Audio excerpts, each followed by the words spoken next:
Olha aí, pessoal, o Campos Neto segue mandando as suas verdades, mandando a real, cutucando a ferida que muita gente deixa passar batida. No caso aqui, a real razão de você ter um aumento da taxa de juros na última reunião e um muito provável aumento na próxima reunião, que vai acontecer em novembro. E ele falou a coisa bastante óbvia para mim, para você, mas que muita gente se esquece. A própria equipe econômica do governo Lula finge esquecer isso, que é: não existe juro baixo sem harmonia com a política fiscal. Ou seja, se o governo enfia o pé na jaca, gasta o que pode, o que não pode, não há menor possibilidade de você ter uma política monetária pautada por um ciclo de baixa de juros, porque a inflação vai castigar. Estamos falando de uma expansão monetária que é combatida com a única ferramenta que o Banco Central dispõe para combatê-la, que é aumentar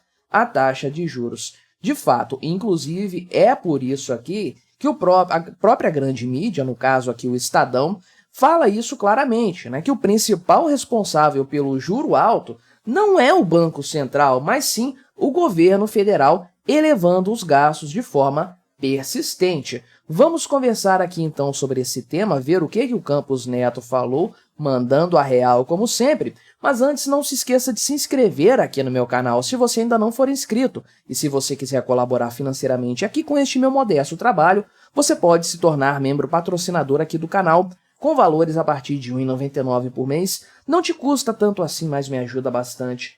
Pode ter certeza disso. Então, isso aqui o Campos Neto falou ontem, sexta-feira, estou gravando este vídeo na noite do sábado, e ele disse aqui o seguinte, que historicamente, no tipo de economia do Brasil, um país subdesenvolvido, que tenta ser emergente, que vive desperdiçando chances de enriquecer, é impressionante, o Brasil é o país da chance desperdiçada.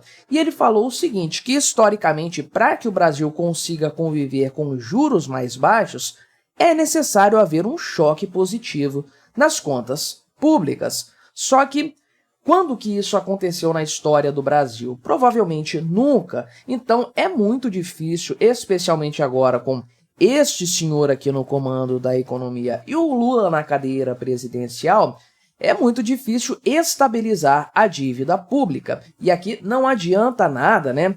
Essa questão de meta fiscal, de o STF aliviar a barra do Lula, o que importa é a relação dívida barra PIB, e não há nada que possa disfarçar isso, não há nada que permita ao governo varrer essa realidade para debaixo do tapete. Todo mundo já concorda que os 80% vão ser alcançados, 80% do PIB em matéria de dívida, vão ser alcançados até o final do governo Lula, pelo menos. Tem gente que acha que vai ser antes ainda, mas até o final do governo Lula isso vai ser alcançado. Então, alguns aqui economistas acham que sim, o governo pode ter um resultado este ano em 2024 que não é tão catastrófico assim, por causa de receitas extraordinárias, eventos pontuais. Só que 2025, meu amigo, todo mundo já sabe que a bomba vai ser muito grande, porque a necessidade de recursos extras que o governo vai ter que tirar da cartola para o próximo ano para entregar o resultado que ele prometeu no orçamento, estamos falando aí de uns 150, 160 bilhões de reais a mais. É muita grana, meu amigo, sem dúvidas, né? Então, ele falou aqui de forma geral, né, que é necessário haver esse choque positivo aí, que sem ter harmonia fiscal não se tem harmonia monetária, a questão da taxa de juros. E aí ele diz, né, que essa história de achar que eu vou fazer um monetário, ou seja, uma taxa de juros um pouco mais apertada e um fiscal um pouco mais frouxo, acaba gerando uma ineficiência que atrapalha o canal da política monetária, o que faz com que a gente tenha que conviver com juros mais altos, né? Basicamente o que ele está falando é: estou de mãos atadas, eu não faço mágica, não tem como eu abaixar na marretada, na base do grito, a taxa de juros, porque isso vai ter um efeito extremamente deletério para a economia brasileira. E é fato, isso vai acontecer realmente caso seja feito dessa forma, né? Obviamente, ele traz aqui o ponto de que esse problema não é exclusivo do Brasil, tem vários países nesse dilema, aumenta a taxa de juros, aliás, reduz a taxa de juros, mas a dívida excessivamente alta vai pressionar a inflação também. A União Europeia está nisso, os Estados Unidos estão nisso aí também, é um dilema mundial, pode-se dizer assim, né? Então, ele está citando que a dívida global é muito alta, a dívida americana é muito alta, grande parte disso se deve à pandemia, mas também há muito que foi feito de 2008 para cá, de forma geral, né? Enfim, e aí o ponto da inflação se torna mais relevante, especialmente quando você tem esse excesso de dinheiro circulando na economia por conta de um endividamento do governo, uma expansão fiscal, que leva a uma maior demanda, um crescimento do PIB acima do crescimento potencial, ou seja, puxado pelo consumo, pelo gasto, o que obviamente representa uma pressão sobre preços, uma pressão inflacionária. Enfim, não há muito o que se fazer quando você tem esse cenário aqui de forma geral. Ele inclusive cita, né, engraçado aqui, cita o Roberto Campos, né, o original, Bob Fields, o avô do Campos Neto, do Roberto Campos Neto, que é o atual presidente do Banco Central. E aí ele falou um tripé de autonomia do Banco Central, pois ele deu essa ideia, né? Uma autonomia operacional, uma autonomia financeira e uma autonomia administrativa, um órgão totalmente à parte mesmo, né? E aí ele falou que o Campos Neto, sim, aliás, o Campos Neto não, o Bob Fields, o Roberto Campos, afirmou que se você não tem uma dessas três autonomias, então as outras duas correm sério risco, isso aí, né? Mas esse ponto da autonomia do Banco Central está em grande discussão, até porque o que foi feito só foi feito porque foi na época do Bolsonaro. O Lula jamais vai aumentar a autonomia do Banco Central, pelo contrário, se depender dele, ele tira isso aí, que convenhamos, é a única coisa que está mantendo a inflação baixa no Brasil neste momento. E é por isso que o pessoal do Estadão fala, aqui defende o Banco Central e fala que não é culpa do Banco Central, mas sim do governo federal. E que se o governo realmente quisesse juros mais baixos, então ele deveria mudar a situação atual, cortar despesas, ter um resultado fiscal mais interessante para que aí sim a mágica dos juros possa ser feita, porque atualmente estamos vivendo o pesadelo dos juros causado, obviamente, por uma expansão fiscal que, convenhamos, está saindo do controle de forma gritante, né? Então, eles afirmam aqui, inclusive, né, que o Banco Central vai continuar subindo a taxa de juros e o mercado já prevê isso, restando apenas definir se vai ser meio ponto, 0,25, não se sabe ainda, né?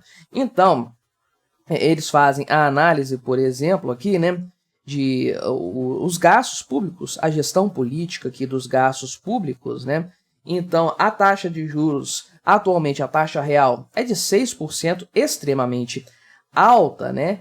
E aí o pessoal fala, como que é possível, né, que você tenha uma economia aquecida com juros altos ainda, né? Uma economia normal, isso não aconteceria, o consumo estaria caindo neste momento, né? Só que o Brasil está no sentido completamente oposto, porque o consumo das famílias está disparando mesmo com a taxa de juros extremamente alta, né? E aí, o que está causando isso? O Estadão pontua que é o crédito direcionado, beleza, isso aí é um problema sério do governo Lula também, essa coisa de subsidiar o crédito para o consumo, para áreas específicas ali, o que distorce completamente a economia. Aliás, mexer com o crédito é uma coisa complicadíssima, né?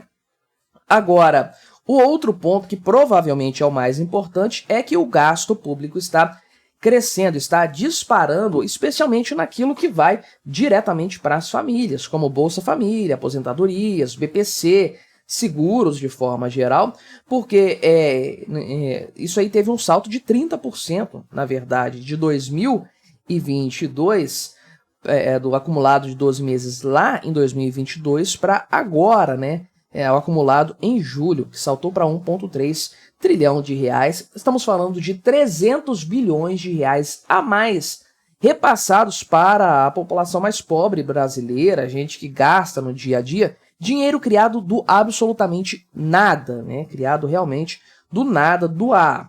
Isso aí aumenta o consumo, faz crer que o PIB está crescendo, que obviamente, né, é uma situação que não procede, mas que é um problema no final das contas, porque você tem um estímulo temporário à demanda aí, né, e gastos permanentes concomitantes. Essa conta não fecha no final dessa história aí, né? Então, embora o governo fique esbravejando, seja estridente, como diz o pessoal do Estadão, quem é responsável mesmo aqui pela alta de juros é a elevação persistente do gasto federal. E se o governo quisesse realmente resolver essa situação, ele simplesmente cortava os gastos e a coisa funcionava melhor da forma correta. Mas me diga aí, o que você achou da minha análise? Colabore com o nosso debate, se inscreva no meu canal se você ainda não for inscrito e até a próxima.